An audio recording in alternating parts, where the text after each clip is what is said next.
ఓం సాయిరామ్ సమర్థ సద్గురు సాయినాథ్ మహారాజ్ కి జై. సాయి బిడ్డలందరికీ నమస్కారం అండి. ఎలా ఉన్నారు ఫ్రెండ్స్? ఏం చేస్తున్నారండి? అందరూ బాగున్నారు కదూ?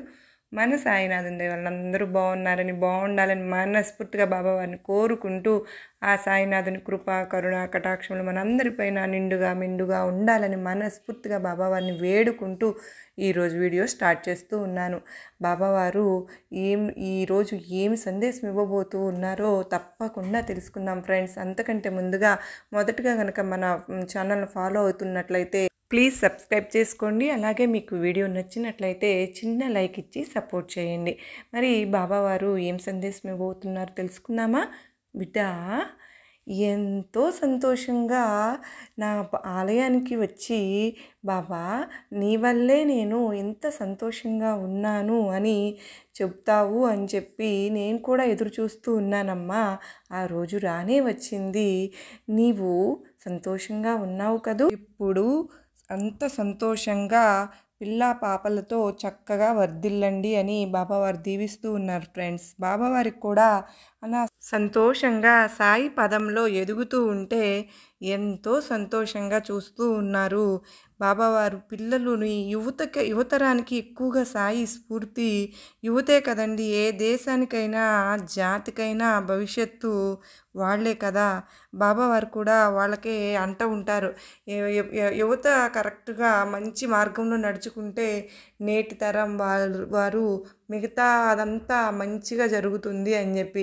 బిడ్డలు బిడ్డలు బిడ్డలు బిడ్డలు అందరూ బాగుంటారండి. అంత మంచిగా పునాది అనేది గట్టిగా ఉంటే వృక్షం చక్కగా ఎదుగుతుంది కదా. అలాగే బాబావారు ఏం చెప్తూ ఉన్నారంటే, అటువంటి యువత సన్మార్గంలో ఉంటే కనుక ఆ జాతి దేశము కూడా ఉచ్చ స్థితిలో ఉంటాయి. ప్రస్తుతం ఎలా ఉంది మన యువతరం? ఆధునిక పోకడలలోనూ ధన సంపాదనలోనూ మునిగిపోయి ఉన్నారండి. దానిలోనే తేలుతున్నారని చెప్పుకోవాలి. అసలు విలాసాలకు అలవాటు పడిపోయి దైవాన్ని లెక్క చేయకుండా ప్రవర్తిస్తూ ఉండడం మనం చూస్తూనే ఉన్నాం కదా. అంటే ఎక్కడో కాదు అండి, కొన్ని చాట్ల అలా జరుగుతూ ఉంది. బాబావారి ఆలయంకి వచ్చి చక్కగా బాబావారి స్మరణలో ఉంటూ వాళ్ళ జీవితాన్ని సార్థకం చేసుకునే వాళ్ళు ఎక్కువ మంది ఉన్నా కూడా అక్కడక్కడ పెడదారిని పట్టడం మనం చూస్తూ ఉంటున్నాము. దీనికి తోడు నేటి పరిస్థితులు కూడా చాలా వరకు యువతరాన్ని పెడదారి పట్టించేవిగానే ఉంటూ ఉన్నాయి. ఎన్నో ప్రలోభాలు, మరెన్నో ఆకర్షణలు, వ్యాపార దృక్పథంతో యువతరాన్ని నైతికంగా దిగజార్చే ప్రయత్నాలు కూడా చేస్తూ ఉన్నారు. దీనివల్ల జాతికి సమాజానికి జరిగే నష్టాన్ని స్వార్థపరులు పట్టించుకోవడం లేదు. యవ్వనంలోనే మనం ఏమి నేర్పినా పిల్లలకి మంచి వ్యక్తిత్వ వికాసం అలవడుతుంది. ఎవరికైనా మంచి వ్యక్తిత్వం అనేది నిర్మాణం యవ్వనంలోనే జరుగుతుంది ఫ్రెండ్స్. దీనికోసం ఆధ్యాత్మిక భావన యవ్వన దశలోనే అలవడాలి. ప్రతి ఒక్క ఆడపిల్లకైనా మగపిల్లవాడికైనా కూడా.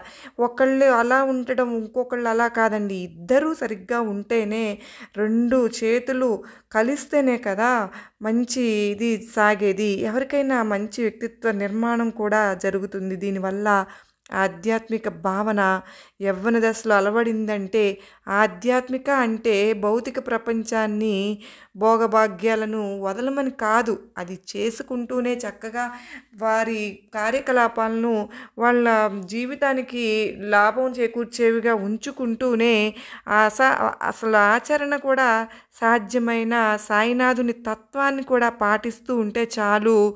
ఏ భోగభాగ్యాలను వదులుకోవాల్సిన పరిస్థితి అవసరం లేదు. బాబావారేమి కఠినమైన నియమాలను మనకేం చెప్పలేదండి పాటించమని. ఒక్కటే చెప్పారు, సాయి స్మరణ చేసుకుంటూ సాయినాథునికి మనం ప్రతి ఒక్క విషయాన్ని విన్నవించుకుంటూ, బాబా ఇలా అయితే ఎలా ఉంటుంది, ఇలా చేస్తే మంచిగా బాగుంటుందా అని మన నిర్ణయాలను సాయినాథునికి ఎప్పటికప్పుడు మనం సాయి బిడ్డలుగా తెలియచేసుకుంటూ, మన ఇంట్లో మన అమ్మ నాన్నలతో ప్రతి ఒక్కటి చర్చించుకుంటూ ముందుకు వెళ్తే కనుక యువత మంచి మార్గంలో నడవడానికి అవకాశం ఎక్కువగా ఉంటుంది ఫ్రెండ్స్. బాబా పదంలో ఉండి బాబా వారి మాటలను పాటించుతూ ప్రపంచంలోని మిగతా విషయాల మీద ఉన్న ఆసక్తినంతా బాబావారి మాటల ద్వారా ఆచరణ ఎలా అంతా మనం ఒంటికి పట్టించుకుని చేసుకుంటే మన జీవితానికే బాగుంటుందండి. మనమేమి బాబావారి కోసం మనం ఏం చెయ్యట్లేదు, మన కోసం మనం చేసుకుంటున్నాము అని మనం గుర్తుంచుకోవాలి ఫ్రెండ్స్. అసాధారణమైన తత్వాన్ని మనకేమి పాటించమని ఏం చెప్పలేదండి బాబావారు. కఠినమైన నియమాలను పాటించమనలేదు. ప్రపంచంలోని మానవ జాతి అంతటికీ వర్తించే శాశ్వతమైన సూత్రాలు కొన్ని మాత్రమే చెప్పారు ఫ్రెండ్స్. సత్యాన్నే పలకటం, దొంగతనం చేయకుండా ఉండడం, వాదనలకు పోకుండా 10 మాటలు ఎవరైనా వాదిస్తూ కూర్చుంటే ఒక్క మాటతో సమాధానం చెప్పు బిడ్డ అని చెప్పారు. ప్రార్థన ఎంతో ముఖ్యం ఫ్రెండ్స్. ప్రార్థన ప్రతిరోజు సాయినాథునికి, బాబా ఇలా చేస్తే ఎలా ఉంటుంది, నా జీవితం నేను ముందుకు వెళ్ళాలా అని మనం చీటీలు కూడా వేసి కొంతమంది అడుగుతూ ఉంటారు ఫ్రెండ్స్. అడగవచ్చు, అడిగినందువల్ల నష్టం అయితే ఏం లేదు. మనం దానికి కట్టుబడి ఉంటే ఖచ్చితంగా ఆ చీటీలు ఏమొచ్చిందో అది మనం చెయ్యాలి అనుకుంటే ఖచ్చితంగా చీటీలు వేయొచ్చండి. కానీ కొంతమంది ఏం చేస్తారంటే ఫ్రెండ్స్, చీటీలు వేస్తారు, వీళ్ళకి ఆన్సర్ ఒక దాని మీద రాస్తారనమాట. వీళ్ళకి కావాల్సింది మనసులో అనుకున్నది ఒకటి, ఇలా అయితే ఎలా ఉంటుంది అనేది ఇంకోటి వేసి వీళ్ళు మనసులోది వచ్చేంతవరకు మళ్ళీ మళ్ళీ వేస్తూనే ఉంటారు ఫ్రెండ్స్. అప్పుడు ఆ మనసులో ఇది ముందు చెప్పిందే నిర్ణయమే బాబావారి నిర్ణయం, దానికి కట్టుబడకుండా వీళ్ళ మనసులో ఉన్న కోరిక ప్రకారంగా మళ్ళీ మళ్ళీ వేసి అది వచ్చే వరకు ఉండి ఇంకా బాబావారి నిర్ణయం అదే అనుకుని వెళితే వచ్చే ప్రమాదం అక్కడ ఉంటుంది. ఏంటంటే అది బాబావారి నిర్ణయమో కాదో తెలియదు కదా. ముందు వేసిందే దానికి కట్టుబడినట్టయితే చీటీలు వేయచ్చు ఫ్రెండ్స్. ఎవరైనా కూడా మనం నిర్ణయించుకోలేకపోతున్నాము, ఒక సమస్యను పరిష్కరించలేకపోతున్నాము, బాబావారు అయితే మనకు కరెక్ట్గా ఆన్సర్ ఇస్తారు అనుకున్న నమ్మకంతో మనం వేస్తే దానివల్ల ఎటువంటి ఇది జరగదు. కానీ ఇలాగా మన నిర్ణయం బాబావారి నిర్ణయం అనుకుంటే పొరపాటు.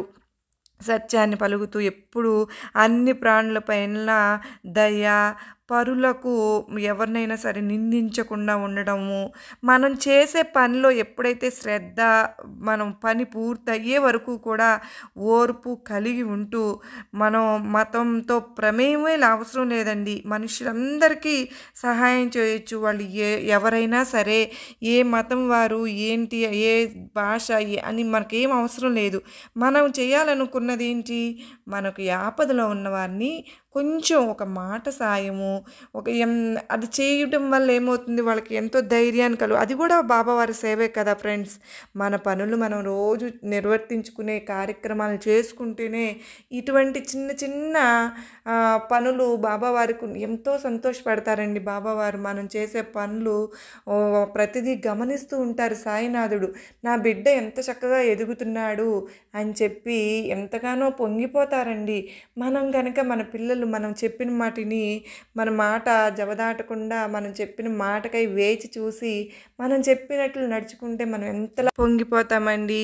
మరి విశ్వాన్నే సృష్టించిన సాయినాథుడు ఇంకెంతలా బిడ్డలు ఎదుగుతూ ఉంటే, చక్కని మార్గంలో నడుస్తూ ఉంటే ఎంతో సంతోషపడతారు.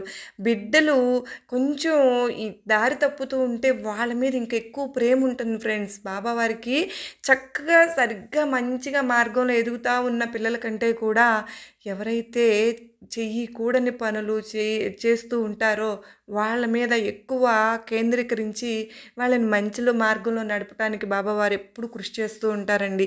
మనం కూడా అంతే కదా ఫ్రెండ్స్. మన పిల్లల్లో ఎవరైనా బాగా చక్కగా వెంటనే మనం చెప్పింది ఆలకించి తన పని తను చేసుకునే పిల్లల కంటే కూడా ఎప్పుడైనా కొంచెం బద్ధకము, కొంచెం ఇదిగా ఉండే పిల్లలు, అరే ఈ పిల్లాడు ఎలా బతుకుతాడు ఏంటి అనేది మనకు కొంచెం భయం ఉంటుంది. అలాగే బాబావారికి కూడా సమాజంలో ఎవరైతే కొంచెం ఇబ్బందులకరంగా బతుకుతూ ఉంటారో వాళ్ళ మీద ఎక్కువ కాన్సన్ట్రేషన్ ఉంటుంది.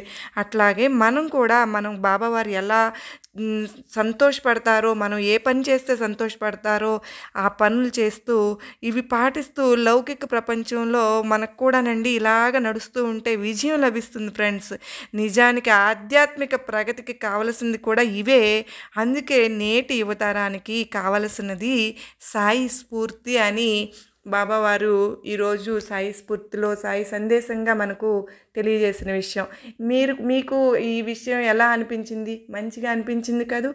ఈరోజు ఈ వీడియో మీకు నచ్చింది అని అనుకుంటూ ఉన్నాను. నచ్చినట్లయితే మరికొంతమందికి షేర్ చేస్తారు కదూ. మరలా మరో చక్కని బాబావారి సందేశంతో మరలా కలుసుకునేంత వరకు అందరికీ నమస్కారం అండి. ఓం సాయిరామ్. సర్వే జనా సుఖినో భవంతు.